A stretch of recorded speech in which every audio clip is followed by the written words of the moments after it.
Extinct Arabian king, Arabian lion.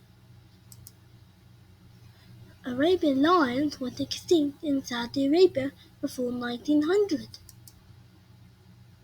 Arabian lions are a type of Asiatic lions, but Asiatic lions live in India today. Their manes were shorter than African lion manes. Arabian lions had a big impact on Arabian culture. They wrote books about them and made statues of them. In the past, the Arabian lion ate eggs of the Arabian ostrich in the sands of the empty quarter, the Nahud Desert, and other places. Bonus fact! Arabian lions could live in solitary or could have formed a pride consisting of three that rest, hunt, and feed together. A pride of female Arabian lions may have consisted of 12 along with their cubs.